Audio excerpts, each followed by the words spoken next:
YTN 뉴스 FM 슬기로운 라디오 생활. 안녕하세요. 아나운서 최영진입니다. 자, 어느덧 12월의 첫날입니다. 첫날인 오늘 대부분 지역이 영하권으로 떨어졌는데요.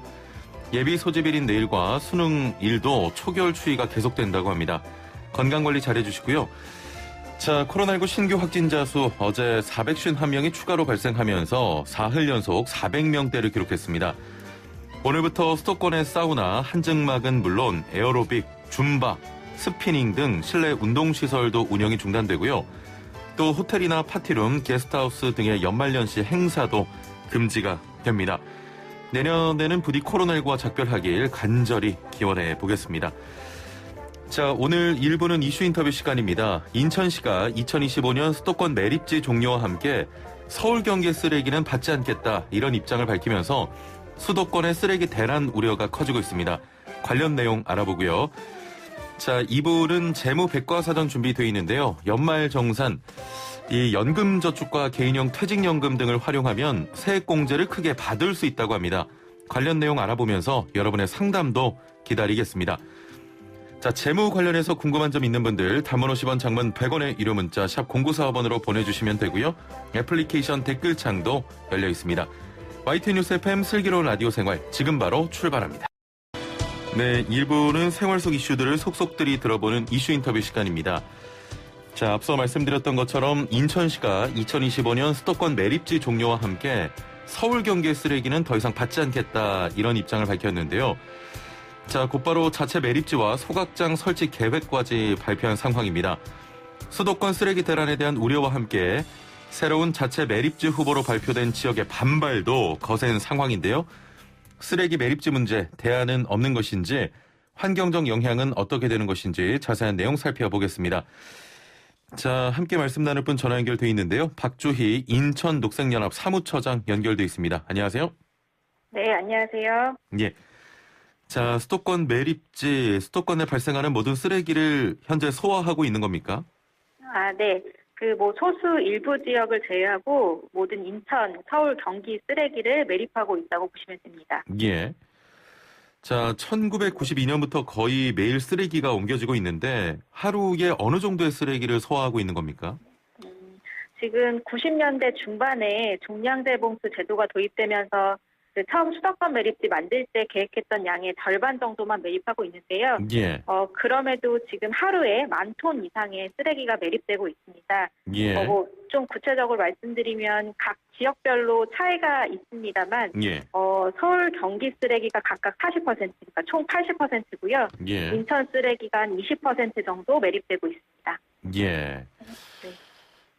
그동안 누적된 양을 생각하면 엄청날 것 같은데, 그러면 이렇게 매립된 쓰레기는 자연으로 돌아가는 겁니까? 어떻게 되는 겁니까? 아시다시피 비닐이 썩는데 몇십 년이 걸린다. 예. 스티로폼이 썩는데 몇백 년이 걸린다. 이런 얘기가 있잖아요. 예. 그래서 지금 90년대부터 매립지를 쓰기 시작했는데 그때 묻힌 쓰레기가 아직 매립지 속에 남아 있습니다. 그러니까 자연 분해되는 데는 엄청난 시간이 걸리기 때문에. 예. 그래서 지금 쓰레기 위에 어쨌든 흙을 덮어놓은 상태인데요. 예. 쓰레기가 어쨌든 썩으면서 이제 침출수라든지 가스라든지 이런 것들이 발생을 하고 또 집안에 변화가 지금 생기고 있어요. 그래서 예. 20년은 넘어야 쓰레기 위에 덮은 흙 집안이 안정화된다고 볼 수 있습니다. 그래서 지금 보면 어쨌든 매립된 쓰레기는 지금 그대로 그 안에 있다라고 보시면 되고요. 예. 그렇다 보니까 처음 사용했던 제1 매립장은 큰 시설이 필요하지 않은 골프장이나 공원으로 사용하고 있습니다. 아, 그렇군요. 네. 자, 인천시에서 2025년을 기점으로 서울, 경기도 등의 쓰레기는 받지 않겠다, 이런 계획을 밝혔는데, 네. 그대로 실행이 된다면 현재 수도권 매립지는 2025년 이후로는 더 이상 사용을 안 하는 겁니까? 그렇죠. 그래서 지금 인천시가 더 이상 받지 않겠다라고 이렇게 선언을 했고, 예. 그렇기 때문에 서울, 경기 쓰레기뿐만 아니라 인천 쓰레기도 묻지 못하게 됩니다. 2025년 이후에. 네, 그렇죠. 지금, 예.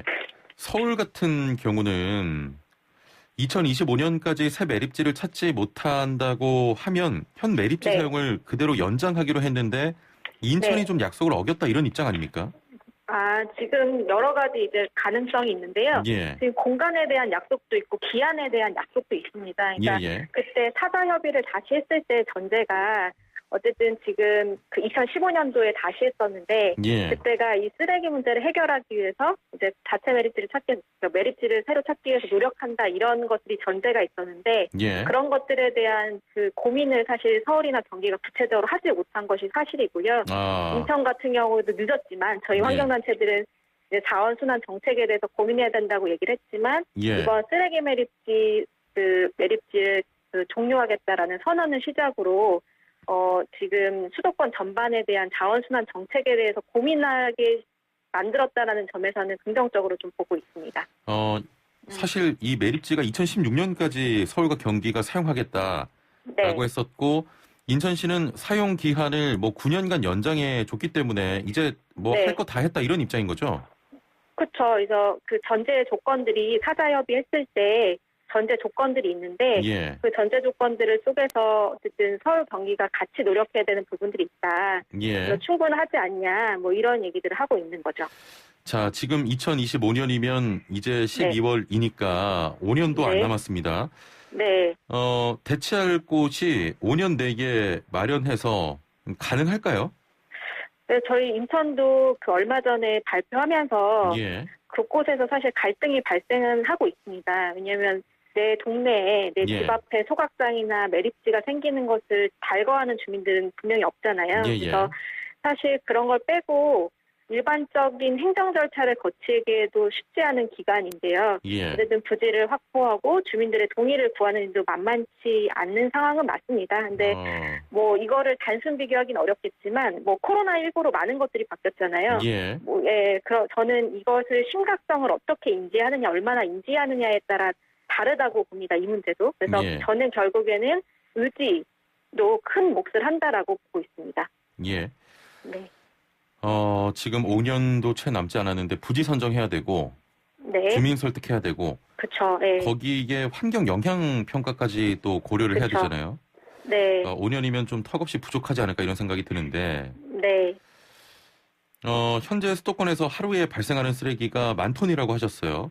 네. 특히 올해 계속해서 뭐 쓰레기 대란 이런 문제가 제기되고 있는데 네. 남은 기간 동안 수도권 매립지에서 소화는 할 수 있는 겁니까? 제가 봤을 때는 뭐 산술적으로 봤을 때는 뭐 지금 수준이면 조금 아슬아슬하긴 합니다. 그러니까 예. 지금 사용하고 있는 공간이 1매립지, 2매립지는 이미 매립이 끝났고요. 예. 지금 3-1 매립지를 사용하고 있는데 이 공간이 2018년 9월부터 사용을 시작했어요. 예. 근데 매립되는 속도가 이제 예상보다는 빠릅니다. 그러니까 올해 9월에 인천시의 각 분구에 이제 매립 양을 이제 산정을 해주는데 예. 할당을 해주는데 그 매립 양의 한 90%가 이미 9월에 초과를 했어요. 예. 그러니까 지금 또 코로나 때문에 일회용품 사용이 증가하면서 쓰레기 양이 더 늘어나고 있거든요. 그래서 예. 사실 좀 아슬아슬하긴 한데 저는 이게 오히려 지금 기회일 수 있겠다. 예. 오히려 자원순환 정책을 좀 더 적극적으로 고민하고 실행할 수 있는 기회가 되지 않을까라고 보고 있습니다. 예. 자, 뭐 인천은 안 된다. 서울 경기는 지금 뭐 발 동동 구르고 있을 텐데 네. 환경부 입장은 어떻습니까? 환경부도 지금 명확하게 입장을 정리하진 않은 것으로 알고 있습니다. 예. 인천시가 이제 사자 협의체, 그러니까 환경부, 경기도, 서울과 인천이 사자 매립을 한 공간이기 때문에 예. 같이 논의를 좀 매립지 종료와 관련해서 몇 차례 논의를 한 걸로 알고 있는데 제가 봤을 때는 명확하게 환경부도 입장을 정리하지 않은 것으로 알고 있습니다. 근데 뭐 예. 내부적으로 어떻게 논의를 하고 있는지 모르겠지만 대외적으로 이제 표명된 것은 지금 특별히 없는 상황입니다. 그렇군요. 네. 자, 또 하나 문제가 인천시가 자체 매립지 그 조성 계획을 밝혔는데 몇 가지 후보 발표했거든요. 네. 이 중에서 2025년 이후에 인천 내에서 발생하는 쓰레기를 처리하게 될 매립지가 조성된다 이거죠? 그렇죠. 그래서 지금 발표했던 자체 매립지 조성 계획 부지는 한 곳이고요. 명도. 그리고 이제 소각장 계획을 좀 몇 군데를 좀 선정을 했습니다. 그래서 아마 지금 영흥도 주민분들은 자체 매립지 조성에 대해서 반대하는 입장이기 때문에 인천시에서 어떻게 설득을 하느냐 뭐 이런 것들이 관건일 텐데요. 어쨌든 지금은 되돌릴 수 없는 상황이라 자체 매립지를 조성하는 것에 대한 좀 고민이 필요하고 이제 환경단체들은 사실 자체 매립지부터 발표하는 것에 대한 우려는 사실 있었습니다. 예. 왜냐하면 지금 매립지만의 문제가 아니라 매립 전에 이제 소각을 해야 되잖아요. 예, 그러면 예. 소각 시설을 어떻게 할 건지 그리고 지금 수도권 매립지 주변 지역에 보시면 중간 처리 시설들이 많습니다. 뭐 예를 들어 예. 건설 폐기물을 뭐 분리 선별하는 거거나 이제 재활용을 선별하거나 이런 그 시설들을 어떻게 입지하고 설치하게 만들 거냐 이런 고민들이 가야 그 다음에 자체 매립지가 의미가 있는데 그런 계획들이 같이 좀 구체화되지 않아서 그런 것들에 대한 우려는 있지만 어쨌든 인천시가 그런 고민을 하게끔 예. 지금 계속 환경단체들은 목소리를 내고 있습니다. 지금 네, 사실은 이 매립지를 좀 최대한 효과적으로 사용하려면 네, 각 지자체에서 이 쓰레기를 반입하는 양부터 좀 줄여야 되는데 네, 그 생활 폐기물 반입 총량제가 있지 않습니까? 네, 네, 이게 유명무실하다고 하는데 네. 현재 어떻습니까? 그쵸. 뭐, 지금 제가 알기로는 그게 초과한다고 해서 예. 매립을 막거나 그러진 않는 것으로 알고 있습니다. 이미 뭐 서울이나 경기 같은 경우도 수치를 제가 확인해 보진 못했지만, 예예. 인천시도 이미 9월에 반입 그 할당량의 90%를 넘겼거든요. 아, 그래서 그렇다고 이제 뭐 막거나 이러진 않아서, 예. 이제 뭐 이런 얘기도 있어요. 그러니까 이런 것들이 정말 그 담보가 되려면 예. 정말 쓰레기차를 세워야 되는 거 아니냐.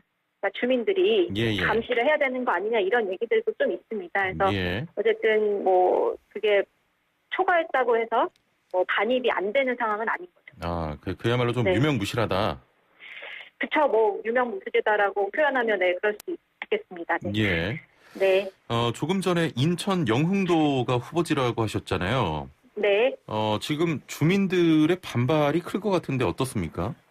그렇죠. 아무래도 영흥도 같은 경우에는 과거에 지금도 영흥 석탄화력 발전소 그 예. 건설 문제로 좀 많이 논란이 됐었고 지금도 피해를 받고 있는 주민분들이시거든요. 그래서 예예. 석탄화력 발전소로 인한 피해도 감소하고 있는데 여기에 이제 매립지까지 입지하게 하느냐라는 예. 이제 반발이 있을 수밖에 없는 상황입니다. 그래서 지금 주민들도 반대하고 있고 소각장 같은 경우도 지금 권역별로 몇 군데를 더 설치를 해야 되는데 예. 이제 그 예정지로 발표된 곳 지역 주민들은 이제 반대 이제 플락을 걸면서 또 반대 입장을 표명하고 계시고요. 근데 예. 저희는 이제 어쨌든 지금 수도권 매립지를 종료하겠다, 더 이상 쓰지 않겠다라는 인천시의 선언이 있었고 예. 저희는 이거를 되돌릴 수 없는 상황이기 때문에 그러면 환경 기초시설 같은 경우는 꼭 필요하기 때문에 내가 살고 있는 지역에 설치되는 것에 반감을 느끼는 것도 사실이지만 예. 뭐 예를 들어 화장실이 더럽다고 집 안에 화장실을 안 두진 않잖아요. 예. 그래서 우리가 살아가면서 꼭 필요한 시설이기 때문에 좀 어떻게 하면 환경적인 문제를 최소화할 수 있을지 이런 논의가 이제는 필요하지 않을까라는 생각이 듭니다. 그래서 저도 사실 그 소각장 이제 부지로 얘기되고 있는 그 부지 근처에 살거든요. 저도. 예. 근데 이제 뭐 저도 쓰레기를 버리진 않기 때문에 뭐 이거를 마냥 반대할 수는 없지 않을까. 예. 어쨌든 좀 이번 기회에 쓰레기 문제 한번 깊이 있게 논의하는 사회적인 좀 건전한 논의가 됐으면 좋겠다는 바람이 있습니다. 예. 네. 자, 쓰레기 매립지는 오염이 발생할 수밖에 없는 시설인데 네. 조금 전에 친환경이란 말을 하셨습니다. 네. 이게 친환경적으로 처리가 가능합니까? 지금 인천시가 발표한 자체 매립지는 예. 기존에 쓰던 수도권 매립지와는 다릅니다. 그러니까 지금은 수도권 매립지에는 지금 쉽게 말하면 생활 쓰레기 봉투 있잖아요. 예예. 그게 그냥 바로 반입되는 거예요. 예. 그러다 보니까 그게 썩으면서 이제 침출수라든지 뭐 이런 가스라든지 냄새라든지 이런 것들이 나는데 예. 인천시가 발표한 자체 매립지는 이제 재만 묻겠다. 그러니까 소각을 하고 예. 그 소각한 재만 묻겠다라는 게 지금 인천시 계획입니다. 예. 그래서 지금 기존의 수도권 매립지랑 인천시가 조성하겠다라고 하는 자체 매립지와는 좀 차이가 있다라고 생각을 하시면 될 것 같습니다. 그런데 이런 연소 과정이 오히려 환경에 더 위협적이지 않겠습니까? 그렇죠. 그래서 사실 저도 생각을 해보면 예. 연소 과정에서 뭐 다이옥신 얘기도 있고 예. 이게 배출되는 오염 물질도 있기 때문에 매립을 하는 게 더 친환경적이냐, 예. 그 소각을 하는 게 더 친환경적이냐라는 질문이 있을 수 있어요. 근데 여러 가지 상황을 고려했을 때 그 단기적인 이제 환경적인 문제로 보면 사실 매립하는 게 더 나을 수 있습니다. 예. 근데 이제 현실적인 이 조건을 환경을 보면 그러면 매립을 하려면 부지가 필요하잖아요. 예. 그런 부지를 어떻게 확보하느냐.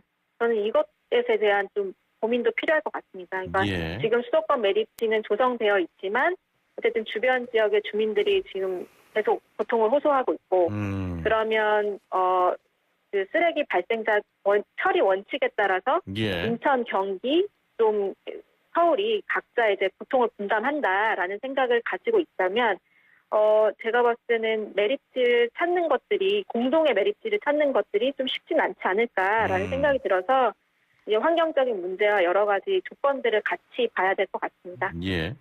네. 자, 3941번님께서는 지금 영흥도 발전소에서 근무하고 있습니다. 영흥도 주민들 반발이 보통이 아닙니다. 주민들 이해가 필요합니다라고 하셨는데 네. 이렇게 좀 걱정하고 힘들어하는 주민들의 마음은 충분히 이해가 됩니다. 그렇죠. 네. 예. 각 지자체에서 좀 주민들을 설득하는 과정, 공론화하는 과정이 좀 필요해 보이는데요. 네. 그렇죠. 자, 결국 쏟아지는 쓰레기가 문제처럼 보이는데 이렇게 되면 새로운 그 매립지 마련과 함께 다른 방법들도 좀 찾아야 되는 거 아니냐 이런 생각 드는데 어떤 방법이 있겠습니까?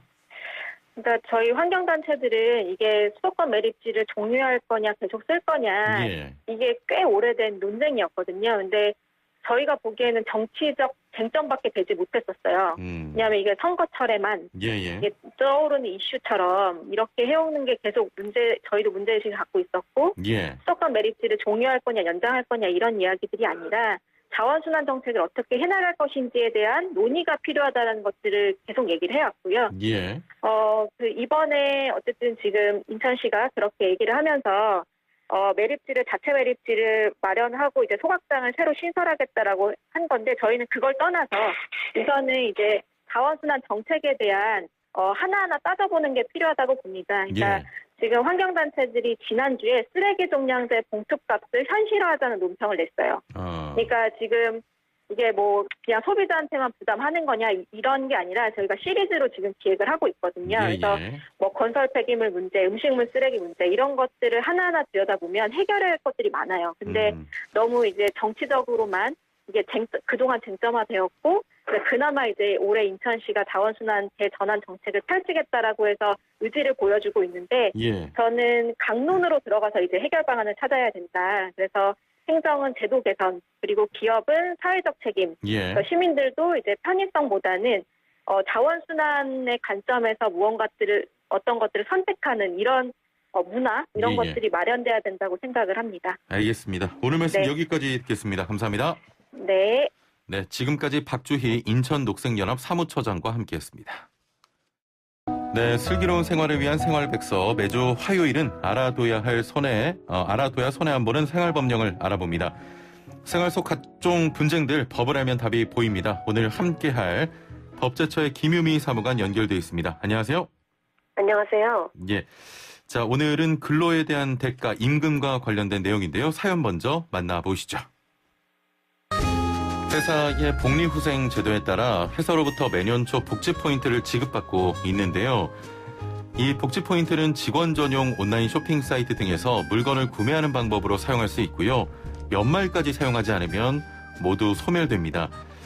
매년 회사로부터 받고 있어서 복지 포인트가 당연히 통상임금에 포함된다고 생각하고 연장 근로수당을 계산할 때에도 통상임금에 복지 포인트를 포함해 계산했습니다. 자, 그런데 회사에서는 복지 포인트가 통상임금에 포함되지 않는다고 하는데요. 과연 복지 포인트는 임금에 해당할까요? 네, 사례와 같이 통상임금은 연장 근로수당, 야간 근로수당, 휴일 근로수당 등 각종 수당의 기준이 되는 것으로 알고 있는데 자, 모든 직장인분들이 꼭 알아두셔야 할 것 같습니다. 어떻습니까? 네, 그렇습니다. 아나운서께서는 오늘의 사연 어떻게 생각하세요? 1번, 복지 포인트는 통상임금에 해당되지 않는다. 2번, 복지 포인트는 통상임금에 해당된다.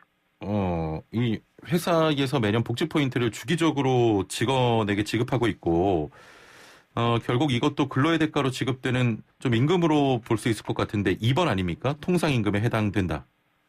네, 정답은 바로 1번. 복지 포인트는 통상임금에 해당되지 않는다입니다. 아, 이게 또 틀렸네요. 예.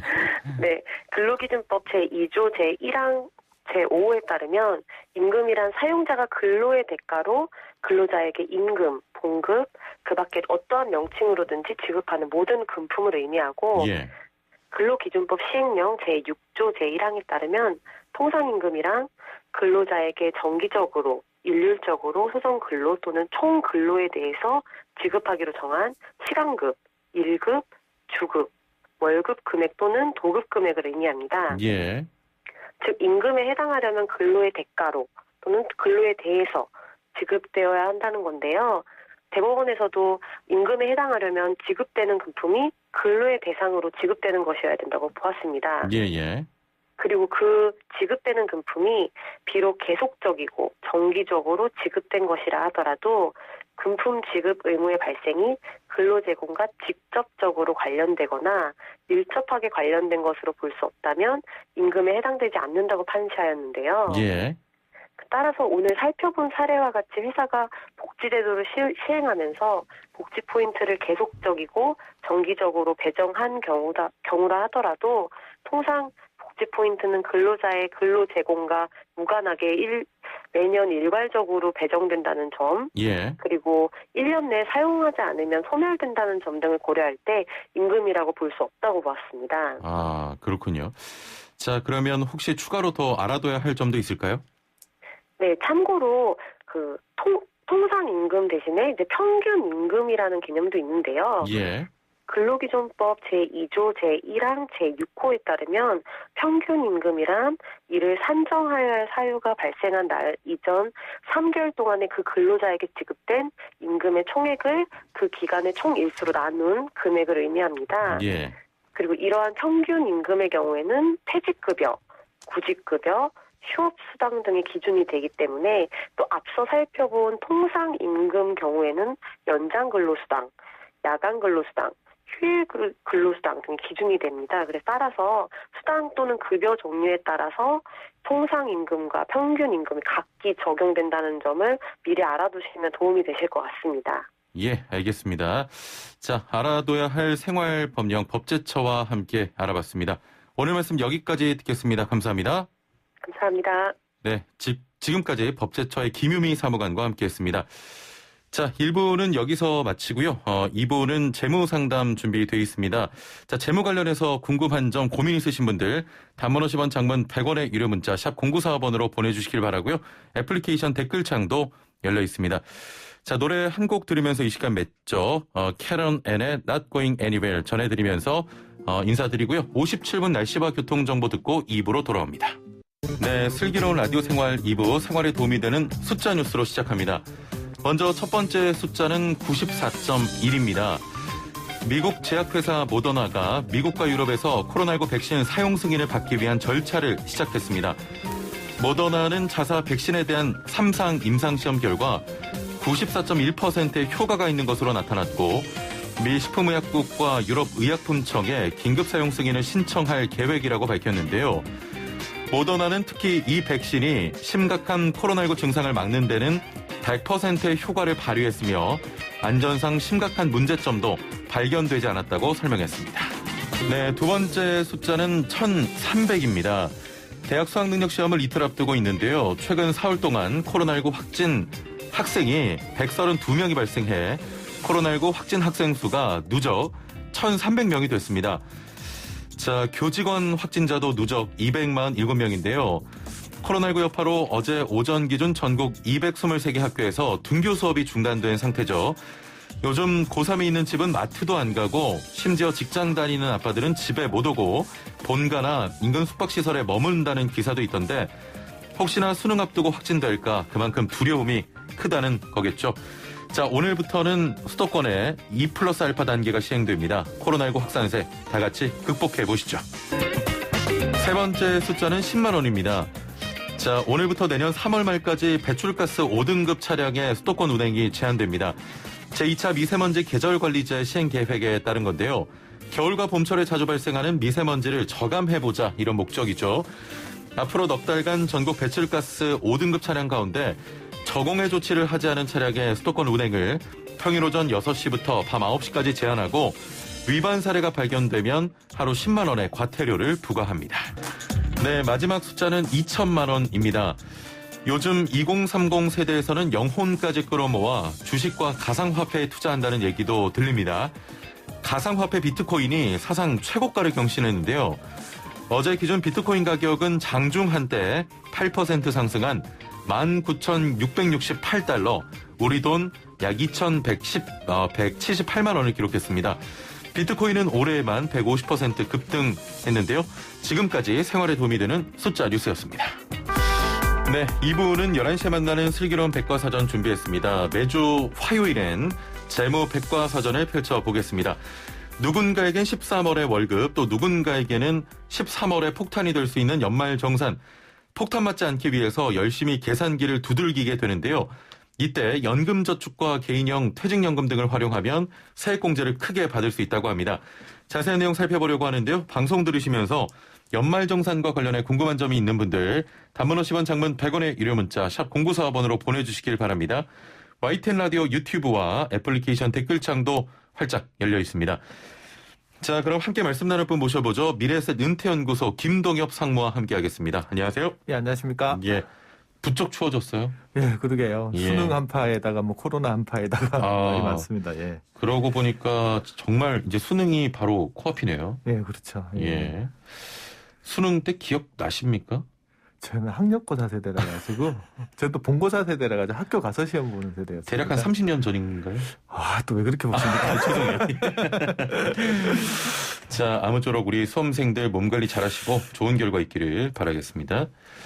자, 먼저 연금저축과 개인형 퇴직연금 IRP라고 하는데 이게 어떤 차이가 있는 겁니까? 이게 두 개가 되게 비슷한 속성을 가지고 있어요. 그러니까 예, 예. 어떻게 보면 투자자 입장에서 한 집안이라고 보면 되는데 한 80%는 갖고 한 20% 정도 차이가 난다라고 생각하면 될 것 같고요.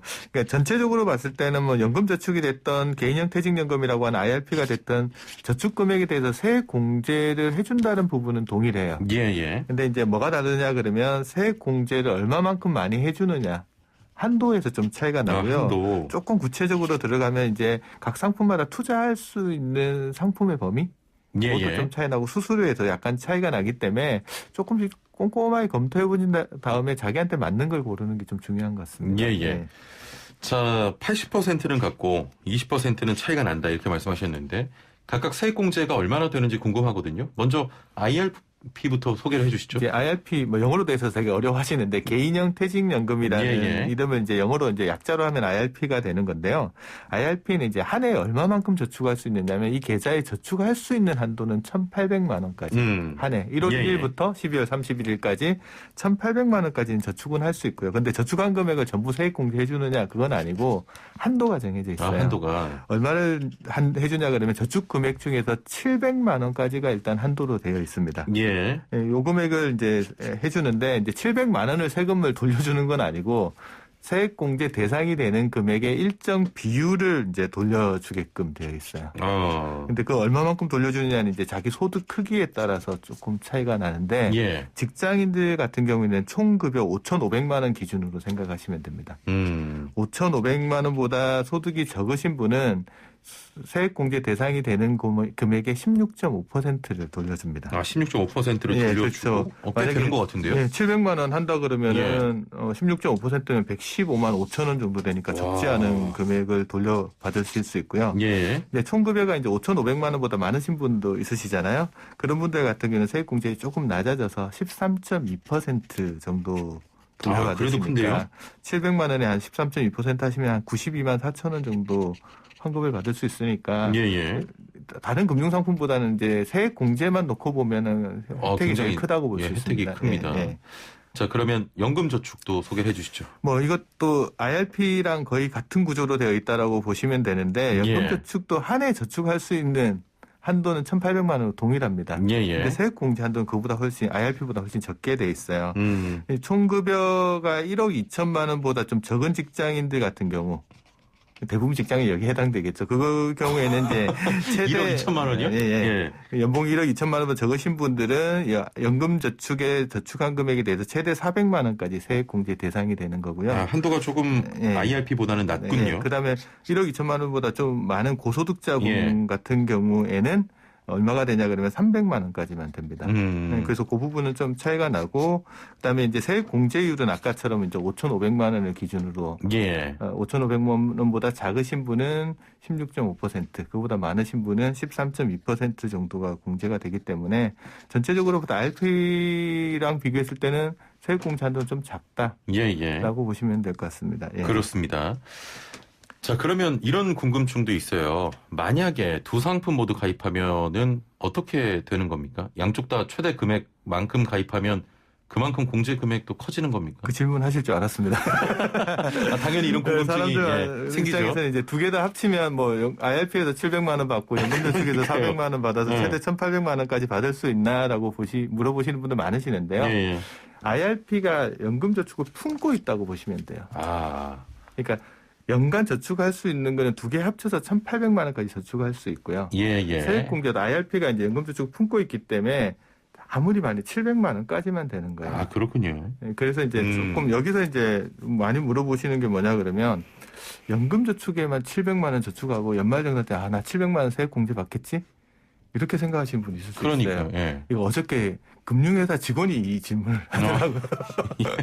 그럴 수 있죠. 그런데 연금저축에는 700만 원 하더라도 아까 최대한 400만 원까지밖에 안 된다고 했잖아요. 만약에 700만 원을 공제를 받고 싶으신 분이면 연금저축에 400만 원을 하시고 나머지 300은 IRP 계좌에 넣으셔야지 됩니다.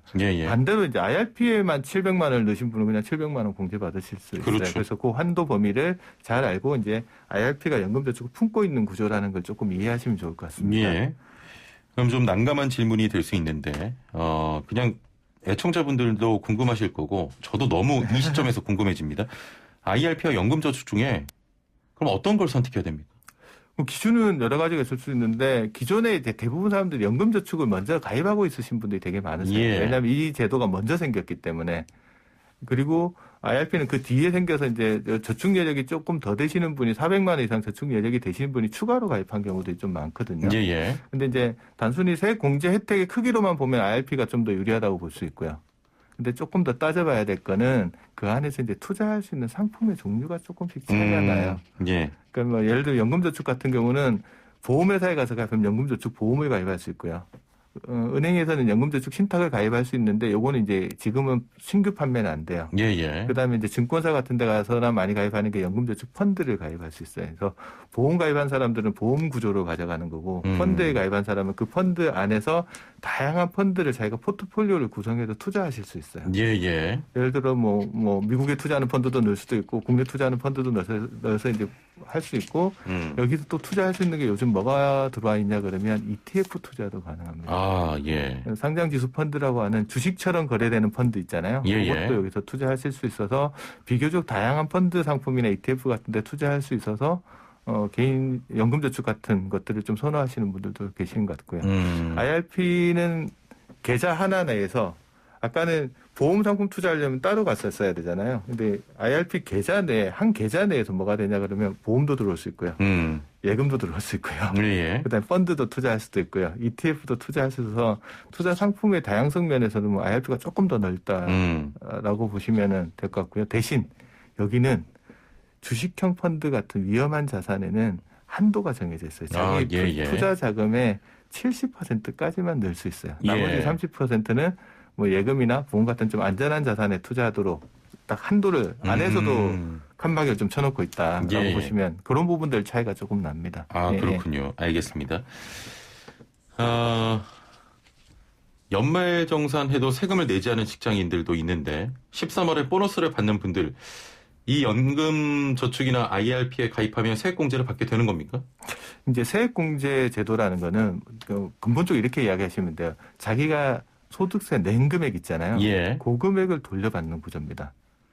그러니까 세금을 아예 내지 않았으면 자기가 저축을 아무리 많이 하고 세액 공제 한도가 아무리 크다고 하더라도 돌려받을 세금 자체가 없기 때문에 그런 분들은 굳이 이런 세액 공제를 받으려고 이런 상품에 가입할 필요는 별로 없을 것 같고요. 세금 많이 내시는 분들 그야말로. 그러니까 어떤 분들이 이런 질문 많이 하시면 맞벌이 부부 같은 경우는 이 질문을 많이 하세요. 예. 맞벌이 부부들 보시면 이제 부부가 두 사람 다 직장을 다니다 보니까 각각 공제를 받으면 최대 700만 원, 700만 원 하면 1,400만 원 공제를 받을 수 있잖아요. 예, 예. 근데 뭐 저축여력이 그거보다 많으신 분들은 각각 700만 원씩 하시면 되는데 저축여력이 좀 작으신 분은 둘 중에 누구 명의로 할 건지 고민을 할 수밖에 없잖아요. 예, 예. 그때 이제 고민하는 게 아까 연소득이 5,500만 원보다 적으신 분들 같은 경우에는 세액 공제율이라는 게 16.5%로 더 많다고 했잖아요.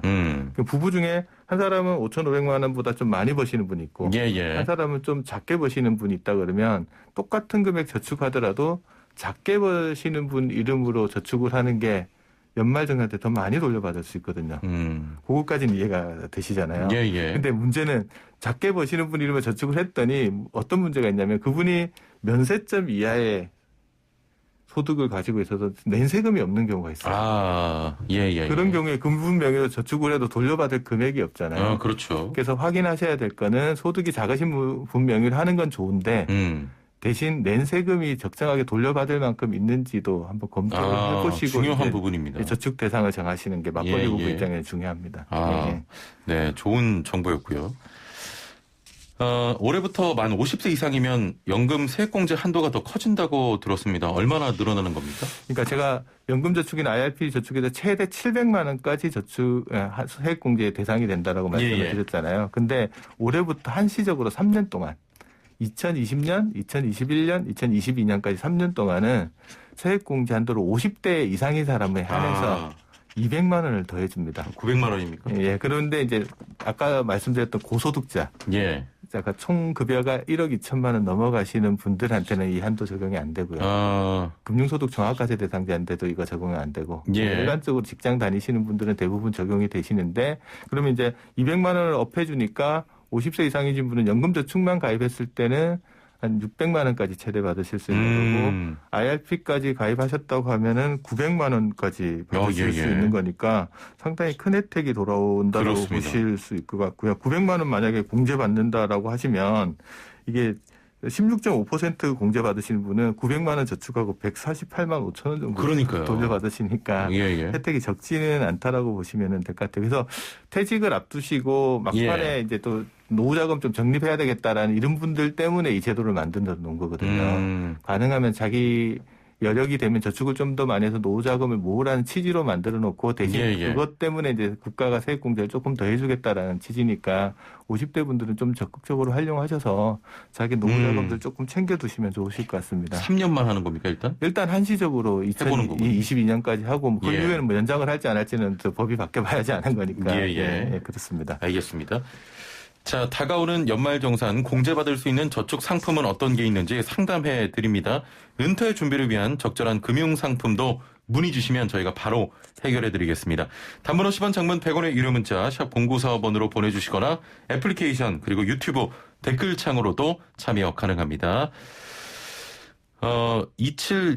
2758번님께서는 본인의 투자 성향에 따라 선택하는 게 맞겠네요. 안정적인 분들은 IRP, 고위험, 고수익을 원하시면 연금저축에 투자하는 게 좋을 것 같습니다. 맞나요? 이렇게 하셨네요. 뭐 그렇게 보시면 되는데 연금저축 펀드 안에서 투자할 수 있는 거는 펀드만 가능하니까 그렇게 예. 말씀하시는 게 맞을 수 있거든요. 근데 연금저축은 이제 보험 상품을 선택하시는 분도 또 있으시니까 그냥 아예 상품이 바뀌는 거예요. 예. 근데 이제 IRP 계좌 내에서는 아까 말씀드렸듯이 예금, 보험, 펀드, 뭐 ETF, 리츠까지 다 투자할 수 있어요. 예. 내가 IRP 계좌를 튼 다음에 나 좀 안정적인 걸 좋아해. 그래서 나는 그냥 예금에 다 넣고 싶어 하면 예금에 다 넣으실 수도 있어요. 근데 나 금리가 너무 낮아. 이건 좀 힘들겠어라고 하시는 분은 내 자금 중에 한 70%는 떼서 뭐 주식이나 주식형 펀드나 ETF 같은 데다 투자하시는 것도 가능하고 예. 최근에 이제 부동산에 투자할 수 있는 리츠 같은 데도 투자하실 수가 있어서 조금 자기가 이제 투자 성향에 따라 자기가 자산 배분을 좀 하시고 싶으신 분들은 이런 걸 선택하시는 게 더 좋을 수 있습니다. 알겠습니다. 연말정산에 관해서 이야기 나누니까 이런 질문도 들어오는데 0500번님, 아파트 대출 상환도 소득공제가 되는지 궁금합니다 하셨거든요. 소득공제 되는 거는 제가 알기로는 청약 관련돼 있어서 소규모 예. 아파트에 정해진 범위 내에서만 가능한 걸로 알고 있습니다. 제가 정확하게는 잘 모르겠는데 예. 뭐 해당되시는 분들이 있는 것 같고 다는 해당되지는 않습니다. 예. 예. 자, 7029번님, 조금 전에 또 자세히 설명해 주셨지만 좀 궁금하신 것 같습니다. 맞벌이 부부인데요. 각각 연금저축이나 IRP에 가입하면 세금 공제도 각각 받을 수가 있나요? 하셨네요. 이거는 정리를, 예. 맞벌이 부분은 각각 받으실 수 있는데 세액공제는 근본적으로 낸 세금 돌려받는 거니까 예. 자기가 낸 세금이 있는 분에 대해서 그렇죠. 하셔야 됩니다. 그래서 소득이 너무 작거나 아니면 면세점 이하로 가입 계신 분들 같은 경우에는 굳이 저축하셔봐야 돌려받을 예, 게 없으니까 맞아요. 그거는 좀 신경 쓰셔서 파악하신 다음에 하시면 좋을 것 같습니다. 예. 5102번님, 연금저축과 IRP 세액공제도 하면서 투자용으로도 가지고 있고 싶은데 투자 목적으로는 어떤 쪽이 더 좋을까요? 하셨는데 연금저축 쪽입니까? 저는 개인적으로 뭐 두 개를 다 가지고 있는 입장이기는 한데 예를 들어 ETF 투자를 좀 잘하시거나 아니면 예. 리츠 같은 거 특히 리츠 투자하시는 분은 이제 IRP에서밖에 안 되거든요. 예. 그러니까 그런 거는 찾아서 하시면 될 것 같고 조금 펀드 투자 이런 거 적극적으로 하시는 분 입장에서는 개인 연금저축 펀드를 이용하시는 게 조금 더 낫다라고 말씀드리는 거. 예를 들어 A라는 펀드를요. 예. 연금저축 내에서 투자하시는 경우가 있고 IRP 내에서 투자하시는 경우가 있는데 어떤 게 다르냐면 연금저축 내에서 할 때는 연금저축 자체 계좌를 관리하는데 수수료가 하나도 안 붙어요. 그런데 예. IRP 같은 경우에는 계좌 관리 수수료가 일부 붙는 경우가 있어요. 그러니까 똑같은 상품을 투자하는데 IRP 쪽에서 투자했을 때는 수수료가 조금 더 들어가는 부분들이 있기 때문에 수수료만 놓고 보면은 연금저축 쪽이 조금 더 유리하다고 보실 수 예. 있어요. 그래서 이게 이런 문제들이 또 계속 제기되니까 금융회사별로 어떻게 하냐 그러면 우리 회사는 그러면 IRP 계좌수 관리 수수료 안 받을게. 이런 회사들이 요즘 예. 많이 나오고 있어서 IRP 투자하시는 분들 입장에서도 반드시 확인해야 될 거는 투자하실 때 계좌 관리 수수료가 있는지 없는지 그 크기를 한번 확인해 보시면 요즘 없는 회사들이 많이 나오고 있으니까 뭐 좀 파악하실 필요가 있을 것 같습니다. 알겠습니다. 3004번님, 대출금이 많을 경우 연금저축이나 IRP 넣어서 한 번 공제를 받더라도 대신 그만큼 수년간 이상 대출금 이자를 계속 내야 되는데요. 이런 경우엔 별 이득이 없지 않을까요? 라고 하셨네요. 일단 부채가 있으신 분은 부채를 먼저 상환하시는 게 저는 맞으실 것 같다는 생각이 들고요. 뭐 물론 부채가 자기 소득 여력으로 뭐 상환 가능한 범위 내에 있다 그러면 이제 세금 절감하신 것도 같이 고려해 볼 수 있겠지만 크다 그러면 그것부터 그렇습니다. 하는 게 좋을 것 같습니다. 예. 자, 애플리케이션으로 우리 집 에어컨이 얼마나 따뜻한데 님께서 퇴직연금에 넣으면 그 돈은 못 빼는 거죠라고 하셨거든요. 퇴직연금이라는 것들은 이제 회사에서 불입해 주는 거를 말씀하시는 것도 있고요. 금방 말씀하셨던 개인형 퇴직연금이라고는 IRP의 계좌에 넣는 거는 뭐 중도에 해지를 하면 전체 금액을 해지할 수는 있어요. 그때는 이제 기타 소득세 16.5%가 붙어서 그 부분은 이제 불이익은 어느 정도 감수를 하셔야 되고 이거는 이제 55세 이후에 연금 형태로 수령하시는 게 가능하고요. 그때는 이제 아주 낮은 세율의 연금소득세가 과세가 되는데 세율이 한 5.5에서 3.3% 정도 되니까 일반적으로 이자 배당 소득세가 15.4%인 거랑 비교해 보면 세금 부담은 한 10%포인트 이상 좀 낮다라고 보시면 될 것 같습니다. 그러면은 최소 얼마 기간 유지해야 이 소득세를 안 떼고 좀 받을 수가 있습니까? 소득세를 안 떼는 건 아니고 이제 세율이 다른 건데 일반적으로 이자나 배당을 받을 때에는 15.4% 세금을 내잖아요. 근데 연금 형태로 수령하면 5.5에서 3.3% 정도 받으시는 거예요. 그러면 연금 수령 조건이 어떻게 되느냐라고 하면 일단 55세가 넘으셔야 되고요. 불입한 기간이 5년 이상 되시면 5년 이상. 그러면 연금 형태인데 연금은 보통 한 10년 정도에 나눠서 받을 수 있도록 설계가 되어 있다고 보시면 됩니다. 알겠습니다. 6920번님, 연금저축 가입 중인데 지금 세액공제를 많이 받으면 나중에 연금 받을 때 금액이 줄어든다는데 이게 사실입니까? 라고 하셨거든요. 그거는 아니고요. 연금 받을 때 금액이 드는 건 아니고 세액공제는 세액공제고 세액공제 받은 금액을 나중에 연금으로 받을 때 세액공제율은 아까 제가 13.2나 16.5%라고 했잖아요.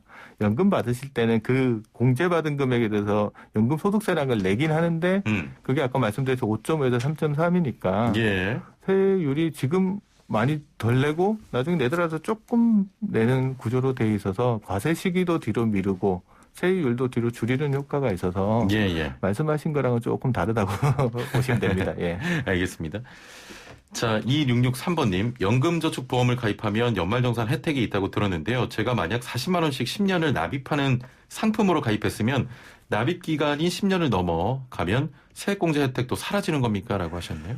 그렇지는 않고요. 예. 그러니까 이거 납입기간이라는 것들은 보험회사 같은 상품들은 납입기간을 딱 정해놓고 그 기간이 넘어가면 납입을 못하게끔 막아놓는 경우들이 있어요. 예. 그러면 자기가 납입하고 싶어도 못하는 경우가 있는데 그런 경우에는 세액공제를 받으려면 더 부여해야 되는데 못 붙는 경우잖아요. 예. 그런 경우에는 그 상품을 거기에 두시지 말고 예를 들면 은행이나 증권사 쪽으로 계좌 이체를 하셔가지고 납입 기간을 좀 연장하시는 방법도 있어요. 예. 뭐 그렇게 처리하시는 경우도 있고, 그 사람들이 좀 헷갈려하는 게 연금저축보험하고 일반 보험회사에서 가입하는 연금보험하고 또 헷갈리시는 분들이 있어요. 예. 이게 다르거든요. 연금보험이라고 일반적으로 부르는 거는 세액공제 혜택이 전혀 없어요. 근데 10년 이상 불입하면 나중에 연금을 받을 때 비과세 혜택을 주는 상품이에요. 예. 그게 이제 연금보험이라는 상품이고, 연금저축보험은 납입하는 기간에 세액공제를 해주는 대신에 나중에 연금 수령할 때 연금소득세를 아까 작은 범위라도 떼는 구조의 상품이라고 보시면 될 것 같아서 그 차이를 좀 보시고 자기가 현재 질문하신 분도 그게 헷갈릴 수도 있을 것 같아요. 그러니까 자기가 연금보험인 건지 연금저축보험인 건지를 한번 조금 증권이나 이런 거 파악해 보시면 좋을 것 같습니다. 알겠습니다. 자, 오늘 말씀은 여기까지 들어야겠네요. 감사합니다. 감사합니다. 네, 지금까지 미래에셋 은퇴연구소의 김동엽 상무와 함께했습니다. 네, 어제 전두환 전 대통령에 대한 사자 명예훼손 재판이 있었죠. 재판부는 헬기 사격이 있었다고 보고 징역 8개월에 집행유예 2년을 선고했는데요. 끝끝내 사죄도 없었습니다. 이번 판결을 계기로 본인의 잘못을 되돌아보시길 바랍니다. 자, 12월 올 한 해를 돌아보고 잘못한 일이 있으면 반성하는 그런 한 달 되시길 바랍니다. 조관우의 겨울 이야기 띄워드리면서 저는 물러갑니다. 내일 뵙죠. 최영진이었습니다. 고맙습니다.